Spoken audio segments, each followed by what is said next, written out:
하교구 은혜로운 찬양 감사합니다. 주의 은혜를 삼하여 이렇게 심야 예배에 오신 우리 성도님들에게 주님의 크신 은혜가 있을 줄 믿습니다. 네, 제9시 기도 시간에 베드로와 요한이 성전에 올라갑니다. 제9시는 지금의 오후 3시입니다. 베드로와 요한이 시간을 정해놓고 기도합니다. 기도 시간을 정해 놓았고요. 또 기도 장소도 정해 놓았습니다. 기도 장소는 성전입니다. 이렇듯 기도할 때 중요한 점은 간절히 기도하고 부르짖고 기도하고 금식하며 기도하고 밤낮 기도하고 다 중요하고 잘하는 기도입니다. 하지만 기도할 때 가장 중요한 점은 계속해서 기도하는 것입니다. 기도의 능력은 응답받고 기적이 일어나고 각종 은사가 나타나는 것도 능력이지만 가장 큰 능력은 계속해서 기도하는 것입니다. 계속해서 쉬지 않고 기도하는 것, 기도의 가장 큰 능력이고요. 또 이게 바로 기도로 사는 삶입니다. 기도 없이는 못 살겠다. 이 정도는 되어야 내가 주님께 붙어 있다는 것을 몸소 알게 됩니다. 베드로와 요한은 기도의 삶이 무엇인지 잘 보여주고 있습니다. 정해진 시간에 매일 꾸준하게 계속해서 기도합니다. 항상 주님께 붙어 있고 늘 주님 안에 거합니다. 그러니 안전뱅이가 일어나는 능력이 나타날 수밖에 없습니다. 내게 있는 이것을 너에게 주노니 나사렛 예수 그리스도의 이름으로 일어나 걸어라. 나사렛 예수 이름을 준다고 합니다. 이렇게 줄 수 있다는 것은 그 전에 이제 받았다는 것이고요. 가지고 있었다는 것입니다. 내게 있는 이것을 너에게 준다. 그러니까 나에게 예수 이름이 있다. 왜냐하면 나는 예수 안에 있기 때문이다. 그러니까 예수님 안에 내가 있게 되면 예수님의 능력이 그냥 나로부터 흘러나오게 됩니다. 예수님의 능력이 흘러나올 때 그 연결 다리가 예수 이름입니다. 예수 이름은 주의 능력을 내게로 이렇게 넘어오게 해주는 연결 통로입니다. 뿐만 아니라 예수 이름은 하나님 나라와 이 세상을 연결해 주는 다리입니다. 하나님의 믿는 믿음을 가지고 있다면 믿음으로 기도하든지 순종을 보이든지 해야 합니다. 그러니까 믿음으로 기도하면 예수 이름의 다리가 놓여지고요. 또 믿음으로 순종하면 주의 능력이 그 다리를 타고 나타나게 됩니다. 이렇듯 기도 시간을 정해 놓으십시오. 먹고 사는 일에도 시간을 정해놓고 일을 하는 것처럼 기도하는 것도 정해진 시간에 시간을 정해놓고 계속해서 기도하시기 바랍니다. 기도는 생명과 영혼이 걸린 문제이고 영원히 결정되는 문제입니다. 바빠서 기도할 시간이 없다. 이런 말을 자주 하기도 합니다. 참으로 안타까운 일입니다. 왜냐하면 바쁠 때 기도하는 것이 가장 빠른 길이기 때문입니다. 많은 사람들이 시간에 매여서 기도를 못합니다. 내가 시간을 조종해야 하는데 시간이 날 조종합니다. 시간의 포로이죠. 세상의 시간은 절대로 기도 시간을 내놓지 않습니다. 세상의 시간과 하나님 나라의 시간은 완전히 다릅니다. 서로 섞일 수가 없습니다. 왜냐하면 하나님 나라의 시간은 정확히 말씀드리면 없습니다. 하나님 나라에는 시간이 없습니다. 대신 영원이 있습니다. 그래서 하나님 나라는 영원합니다. 시간과 영원은 서로 섞일 수가 없습니다. 대부분 사람들은 영원을 놓쳐버리고 영원 속에 살지 않습니다. 시간 속에 살고 있죠. 그래서 시간의 포로가 됩니다. 과거라는 시간의 상처와 후회 속에 살고 있고요. 또 미래라는 시간의 걱정과 그리고 두려움 속에 살고 있고 또 지금이라는 현재도 생존 때문에 바쁘게 살아가느라 이제 현재도 잃어버리며 살고 있습니다. 잘 생각해 보십시오. 이렇게 살아가면 절대로 기도하지 못합니다. 기도만이 영원으로 들어가게 해줍니다. 영원하신 주 예수의 이름만이 영원을 이어주고 영원 속에 들어가게 해줍니다. 영혼 속에 들어가면 이제 시간이 아무것도 아니라는 것을 깨닫게 됩니다. 내가 괜히 과거 때문에 미래 때문에 고생하며 살았구나. 그런 거 아무것도 아니었구나. 여기 시간을 초월한 하나님 나라가 있었구나 하며 깨닫는 순간, 바로 여기서부터 영생의 복이 삶 가운데 펼쳐지게 됩니다. 시간 속에 살게 되면 이제 시간의 포로가 됩니다. 시간과 영혼을 비교해 본다면 시간은 영혼 속에 한낱 먼지와도 같습니다. 우리 육신도 한낱 먼지로 돌아가듯이 시간도 영혼과 맞닥뜨리게 되면 먼지처럼 사라집니다. 이런 사실을 거의 다 죽을 때 깨닫습니다. 하지만 죽을 때 깨달으면 이미 늦습니다. 왜냐하면 영원한 하나님 나라를 이어주는 예수 이름이 없기 때문입니다. 그러면 그대로 영원한 지옥으로 떨어집니다. 시간 속에 살게 되면 시간이 날 조정하지만 영혼 속에 살게 되면 내가 시간을 조종하고요, 또 시간을 초월한 하나님의 역사를 체험합니다. 영혼 속에 살게 되면 쉬지 말고 기도하는 것이 가능하고 항상 기뻐하고 모든 일에 감사하는 것이 가능합니다. 이것들이 불가능하고 힘들다고 생각하는 이유는 시간 속에서 그 말씀들을 해석하기 때문입니다. 시간 속에 살 것인지 영혼 속에 살 것인지 현재의 기도에 달려 있습니다. 본문 말씀대로 제9시 기도 시간에 달려 있고요, 내가 기도하는 그 시간에 달려 있습니다. 베드로와 요한은 기도를 통해서 시간을 초월한 하나님 나라 안에 거하게 됩니다. 그리고 또 하나, 성전을 통해서 하나님 나라 안에 거합니다. 기도하는 장소가 딱히 정해진 것은 아닙니다. 골방에서 기도하는 것도 좋고 자기만의 기도 자리에서 기도하는 것도 좋습니다. 예수 이름으로 기도하는 그곳이 바로 기도하는 장소입니다. 하지만 무엇보다 성전에서 기도하기를 사모하십시오. 베드로와 요한, 기도하러 성전에 올라갔습니다. 성전은 교회입니다. 교회의 머리는 주님이시고 교회는 주님의 몸입니다. 기도하러 성전에 올라가는 모습은 내 몸이 주님 앞으로 나아가는 모습입니다. 사람들끼리 서로 만나는 방법은 많습니다. 전화로, 음성으로 이렇게 만나기도 하고요, 문자나 카톡으로 만나기도 하고 영상으로 만나기도 합니다. 하지만 제일 확실한 만남은 직접 몸으로 만나는 것입니다. 얼굴을 마주 대하고 몸으로 만나는 것만큼 확실한 만남은 없습니다. 성전에 올라가는 것도 마찬가지입니다. 몸으로 성전에 올라가서 성전의 머리 되시는 주님의 얼굴을 직접 마주 대합니다. 몸으로 성전에 올라가서 성전의 몸이 되시는 주님과 몸으로 서로 만납니다. 주님을 만나러 갈 때 이보다 확실한 만남이 어디 있겠습니까? 그래서 베드로와 요한은 성전에 올라갑니다. 성전에 올라가 기도하면서 주님을 만나고요, 주님 안에 있는 영혼으로 들어갑니다. 이 땅에 많은 터들이 있지만 유일하게 천국을 이어주는 터는 하나님의 성전이며 교회입니다. 이 땅에는 음부의 권세가 자리 잡고 있습니다.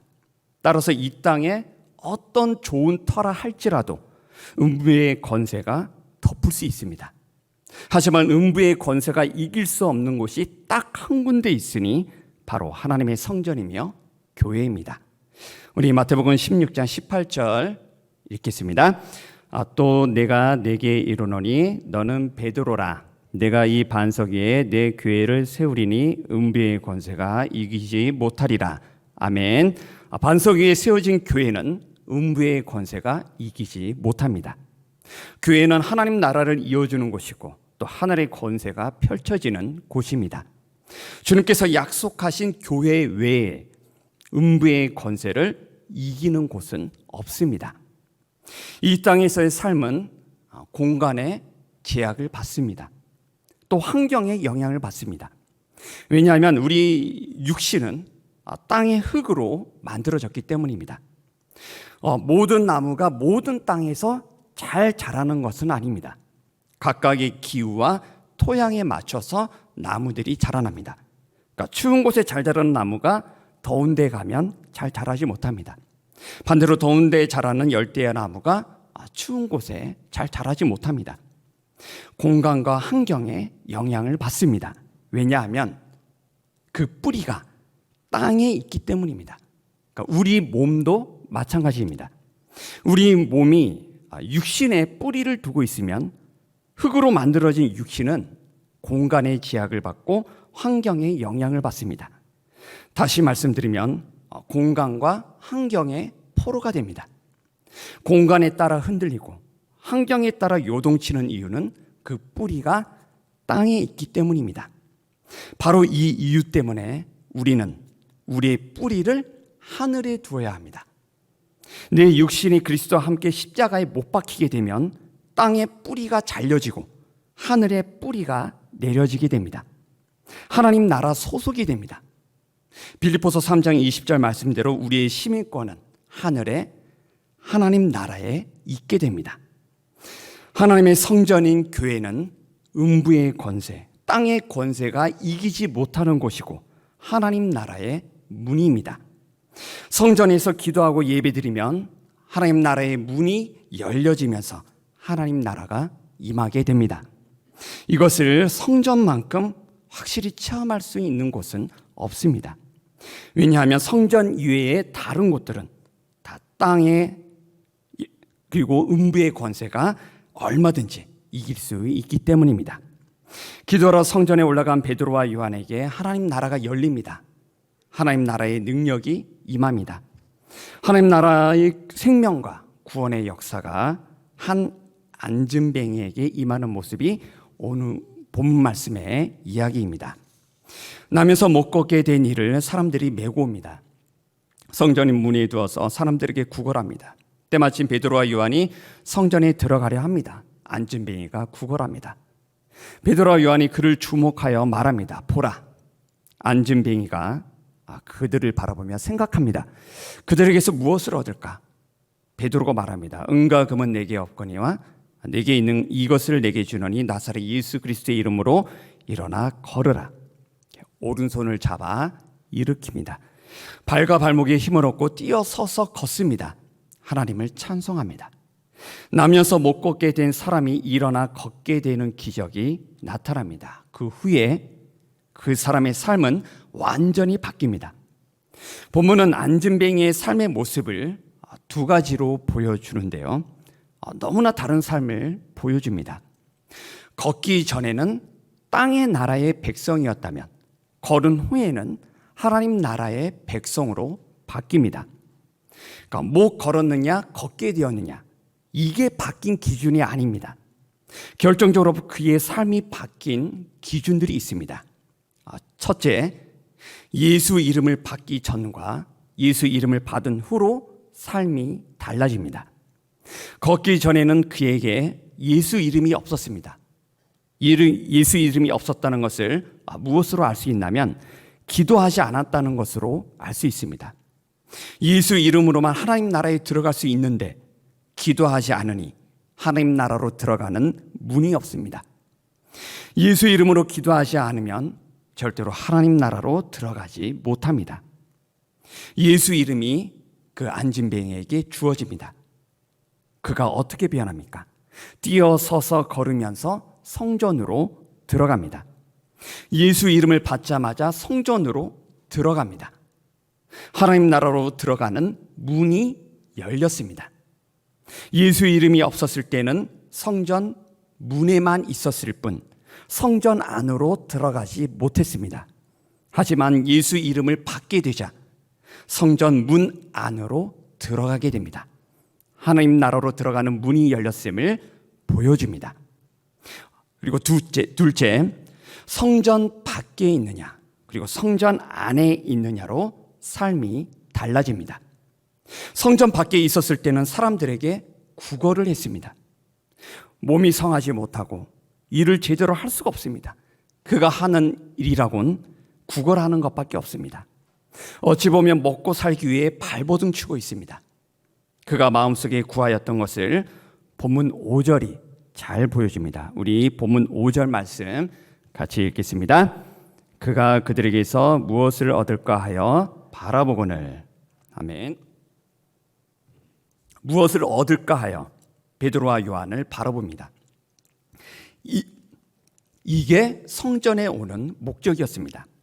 성전에 와서 하나님께 예배 드리는 것이 목적이 아니었고, 기도하고 찬송하는 것이 목적이 아니었고, 오롯이 내가 이 성전에서 무엇을 얻을 수 있을까?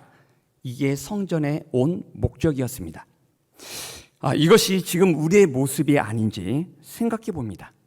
내가 교회에 오는 목적이 무엇인가? 사람들에게서 뭔가를 얻으려고 오는 건 아닌지, 교회에서 뭔가를 얻으려 오는 건 아닌지 생각해 봅니다. 교회에서 오랫동안 헌신하고 봉사하고 헌금도 많이 있는데 내가 얻은 게 무엇이었냐? 라고 생각했다면 그 사람은 여태껏 성전 밖에 있었던 사람입니다. 그 사람의 영적인 상태는 온전하지 못하고 영적으로 병이 든 상태입니다. 이들은 성전에 왔을 때 초점이 사람입니다. 하나님을 보러 온 것이 아니라 사람들을 보러 왔고, 사람들이 나에게 어떻게 대해주고 반응해 주는 것에만 초점이 맞추어져 있었습니다. 그러니 조금만 상처받아도 바로 성전을 떠나는 것입니다. 성전에 왔을 때 사람들이 내게 대하는 반응을 신경 쓰지 마십시오. 대신에 하나님이 나를 어떻게 보고 계시는지 하나님의 반응에 신경을 쓰시기 바랍니다. 그렇지 않으면 초점이 사람이 되고요, 사람들의 반응을 구걸하는 자가 되고 사람들이 올무가 되어 나를 찌르게 됩니다. 성전 밖 신앙에서 일어나서 성전 안으로 들어오시기 바랍니다. 성전 안에 들어오게 될 때 그 안전뱅이가 무엇을 했습니까? 우리 본문 8절 말씀 함께 읽겠습니다. 뛰어서서 걸으며 그들과 함께 성전으로 들어가면서 걷기도 하고 뛰기도 하며 하나님을 찬송하니. 아멘. 사람들에게 구걸하던 인생이 하나님을 찬송하는 인생으로 바뀌었습니다. 정말 놀라운 변화입니다. 성전 안으로 들어가자 영적인 불구가 온전해지면서 주 하나님을 찬송하는 존귀한 자로 바뀌었습니다. 여러분, 하나님을 찬송하는 일은 아무나 하지 못합니다. 오직 주님의 거룩한 자녀들만 찬송할 수 있습니다. 성전 안 신앙은 하나님을 찬송하는 것입니다. 하나님을 찬송하는 것이 성전에 오는 목적이 될 때 온전해지고요, 기쁨이 생기고 참 자유가 생깁니다. 하나님을 찬송할 때 어둠이 물러가고 천국의 빛이 임합니다. 시편 100편 4절 말씀에 감사함으로 그의 문에 들어가며 찬송함으로 그의 궁정에 들어간다고 말씀합니다. 그의 궁정, 곧 하나님의 성전에 찬송함으로 들어가게 됩니다. 하나님을 찬송하는 것이 주님의 성전에 거할 자격을 주고 하나님 나라의 백성이 되었다는 자격을 부여해 줍니다. 그리고 세상 사람들에게서 결코 얻을 수 없는 천국의 복을 누리게 됩니다. 그 다음 셋째, 흙에 속해 있느냐 그리고 하늘에 속해 있느냐로 삶이 달라졌습니다. 본문의 안전매기는 후천 쪽으로 된 것이 아니라 나면서부터 못 걷게 되었습니다. 장애를 가지고 태어난 것을 보여주지만 본질적으로는 흙으로 만들어진 인간의 모습을 상징적으로 보여줍니다. 사람이란 흙으로 만들어졌기 때문에 흙에 붙어있는 존재이고 결국 흙으로 돌아갑니다. 흙은 나무와 식물에게 생명력을 부여해 줍니다. 물과 영양분을 공급해 주지만 잠시뿐입니다. 사람도 마찬가지입니다.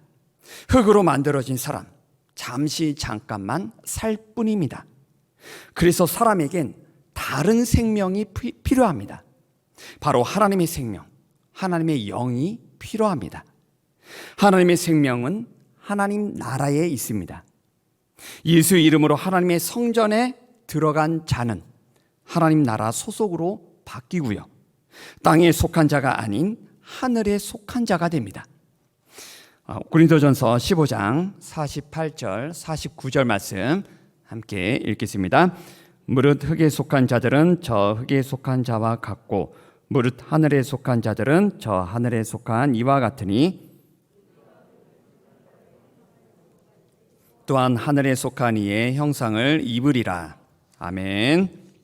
그러니까 흙에 속한 자들은 본문의 안전뱅이와 같습니다.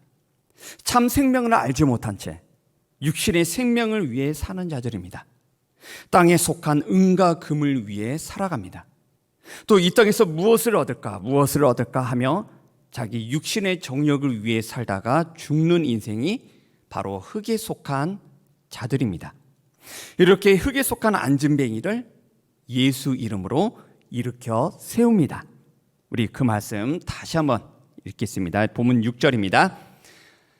베드로가 이르되 은과 금은 내게 없거니와 내게 있는 이것을 내게 주노니 나사렛 예수 그리스도의 이름으로 일어나 걸으라 하고 아멘. 그러자 저 하늘에 속한 이 곧 예수 그리스도의 생명이 안진뱅이에게 들어가게 됩니다. 그의 발과 발목이 곧 힘을 얻고 뛰어서서 걷게 됩니다. 마치 죽어가는 하초에 물을 주자 다시 힘있게 살아나는 것처럼 죽어가던 육신에 예수님의 생명이 들어가자 다시 새롭게 태어나게 됩니다. 이와 같이 하늘의 생명으로 예수 그리스도의 생명으로 새롭게 피어나는 우리 성도님들 되시기 바랍니다. 본문은 우리에게 흙에 속한 사람이 하늘에 속한 사람으로 어떻게 바뀌는지를 잘 보여주고 있습니다. 첫 번째, 예수 이름을 받기 전과 받은 후로 삶이 바뀌고 운명이 바뀝니다. 두 번째, 예수 이름을 받기 전에는 땅의 것을 위해 구걸하던 자였는데 예수 이름을 받은 후로 하나님을 찬송하는 존귀한 주의 자녀로 바뀌었습니다. 세 번째, 성전 밖에 있을 때는 무엇을 얻을까 하며 사람들을 바라보지만 성전 안에 들어가자 힘과 생명을 주시는 하나님을 바라보게 됩니다. 지금 내 신앙을 점검해 봅니다. 혹시나 성전 밖 신앙에 머물러 있었다면 성전 안 신앙으로 들어오시기 바랍니다. 하늘에 속한 자로 바뀐 그는 하늘로부터 새로운 힘과 생명을 부여받고 이제 새로운 인생이 시작됩니다. 첫 번째, 시간을 초월하는 자가 되었습니다. 나면서부터 못 걷게 되었으니 얼마나 많은 원망이 있었겠습니까? 부모를 원망하고 지난 세월을 원망하고 자포자기로 죽지 못해 구걸만 해오던 그가 현재의 하나님을 만나게 됩니다. 이제 지난 세월 원망하지 않고 어느 누구도 원망하지 않은 채 하나님을 찬송합니다. 이제 구걸하지 못하면 뭐 먹고 사나? 미래의 걱정 근심 다 사라지고 오직 하나님만 찬송합니다. 시간에 포로였던 그가 하나님을 찬송합니다. 하나님과 함께 영혼 속에 들어갔고 하나님을 찬송하기 위해 창조된 자신의 목적을 이룹니다. 두 번째, 그는 환경을 초월하는 자가 되었습니다. 하나님의 성전 안에 들어간 자는 이 땅의 환경을 초월하게 됩니다. 성전 밖에 있었을 때는 앉아만 있었지 성전 안에 들어가자 앉아만 있었는데 성전 안에 들어가자 걷기도 하며 뛰기도 합니다. 더 이상 땅의 사람이 아니라는 것입니다. 땅의 세력에서 벗어나 하늘의 권세가 입혀졌습니다. 안진뱅이로 있을 때는 오직 그 장소, 그 환경에서만 먹고 살 수 있었습니다. 환경의 포로였습니다. 하지만 이제 자유롭게 걷고 뛰면서 환경을 초월하는 모습을 보여줍니다. 더 이상 땅의 환경에서 주어진 것으로 살지 않게 되었고 성전에서 하나님께서 주시는 것으로 살게 되는 존재로 바뀌었습니다. 세 번째, 그는 사람들에게서 자유하게 되었습니다. 사람들이 주는 것에만 의존했던 그가 하나님을 의존하게 되었습니다. 더 이상 사람들에게 매이지 않습니다. 복잡한 사람들과의 이해관계에서 벗어나 하나님과의 관계를 회복합니다. 사람들의 종이 아닌 하나님의 종으로 살게 되면서 진정한 자유와 기쁨을 누리며 살게 됩니다. 본문 말씀에서 키는 예수 이름입니다. 무엇보다 예수 이름을 구하시고 예수 이름으로 기도하며 나아가십시오. 예수 이름은 하나님 나라를 이어주는 다리이며 땅의 사람을 하나님 나라 백성으로 바꿔주고 하늘에 속한 자로 살게 해주는 능력입니다. 시간의 포로가 되느냐 아니면 영혼 속에서 영생의 복을 누리느냐, 지금 기도하는 것에 달려 있습니다. 환경의 포로가 되느냐 아니면 영혼 속에서 자유와 기쁨을 누리느냐, 주님의 성전 안에 들어가는 것에 달려 있습니다. 흙에는 자석 성분이 있어서 서로를 붙어 있게 만듭니다. 움직이지 못하게 만들고요, 바닥에 붙어 있게 만들고 일어나지 못하게 만듭니다. 흙으로 지어진 내 육신을 십자가에 못 박으시고 나사렛 예수 이름으로 일어나 걸으십시오. 기도로 나아가시고 성전에 올라가시기 바랍니다. 그리하여 영원한 생명과 천국의 기쁨을 주님과 함께 누리시기를 주의 이름으로 축원합니다.